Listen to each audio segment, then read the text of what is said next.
எப்படி இருந்துச்சா அந்த நாட்களில அந்த கேணி, அந்த கிணறு அடியில கல்லு கல்லா இருக்கும். அதுல அவள் இறங்கி உள்ள ஏறி தண்ணி எடுத்து சுமந்து கொண்டு மேலே கொண்டு வந்து ஊற்ற வேண்டும்.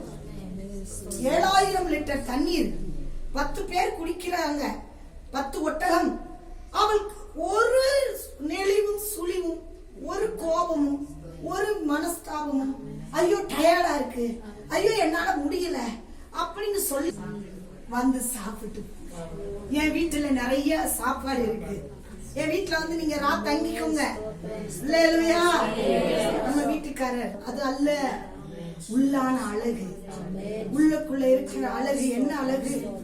அவளிடத்துல இரக்கம் இருக்கணும், அவளிடத்துல தயை இருக்கணும், அவள் வந்து எப்படிப்பட்டவளா இருக்கணும்? பொறுமை உள்ளவளா இருக்கணும். அப்படிப்பட்ட ரூபவதியை தேடுகிறார்கள். அப்படின்னா என்ன, வஸ்திய ரூபவதியா இல்லையா? இல்ல, அவள் பார்க்க அழகு, அவளுக்குள் கீழ்ப்படிதல் என்கிற ரூபம் அழகு இல்லையே.